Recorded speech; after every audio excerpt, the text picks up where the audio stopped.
Hello, true believers. I'm David with Comics and Crosses, where we try to explore eternal truths that we find in our modern mythology of comic books. This is a segment I'm calling Bad Lighting Reviews. Now, all of us here at Comics and Crosses are big fans of Zack Kaplan's writing and his comic books, and luckily this week is the debut of his new miniseries with Dark Horse, Only the Savage Are Left.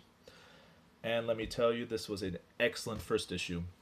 I am personally not a fan of zombie monster horror stories, and I still really enjoyed this book. I would give it a solid 9 out of 10. Of course, not all of the credit for that goes to Zack Kaplan and his writing. I was absolutely floored by artist Stefano Raffaele.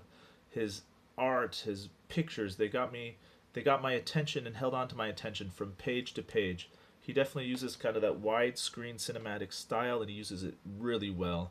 The composition is good, the cinematography is good, the body language is good. There's lots of things to enjoy in the art. I also enjoyed how dynamic it was in the sense that I could really see and feel almost the action going on between the panels. That means it's just really good sequential art. It's no wonder that Raphael has been nominated for Eisners in the past. He deserves it. I also want to give a shout out to the frequent Zack Kaplan collaborator. That's letterer Hassan, and I'm going to murder this last name, Otsmane Elau. It's very good company to keep because for my money, Hassan is the best letterer in the business. He's won an Eisner in the past. He's nominated again this year, and he shows it again. Just great lettering. Technically, this book is really well made. Getting back to the story and kind of the things I really love about Kaplan's work. Like I said, it's a zombie apocalypse story, and he really balances the world building of it with the zombie action violence. I'm sure there's going to be comparisons to Walking Dead coming out of this. One of the other things I really love about Zack Kaplan's work is that he's very good with characters. He writes characters that I can really relate to, that I really care about.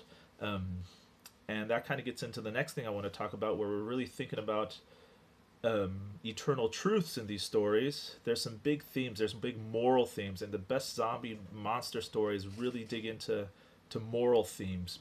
And the big theme in this book is asking, can you be a good person and still survive the zombies?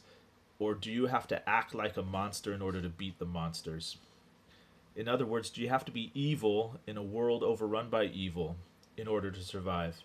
And it reminds me of what Paul wrote in Romans chapter 12, verse 21. He says, do not be overcome by evil, but overcome evil with good. And that seems to be one of the questions Zack Kaplan's saying in this story.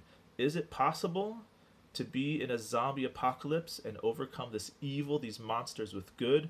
Or do you have to become just as evil as the monsters in order to beat them?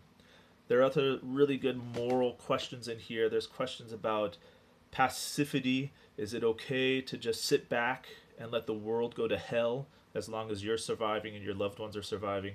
Really good ideas here. These are the kind of things I love about these comic books. It's a comic that makes me think, and I really enjoyed the action. I really enjoyed the art. I think Dark Horse might have a hit on their hands here. So if you haven't gotten it, go out, pick up Only the Savage Are Left. Issue 1 came out this week. Peace.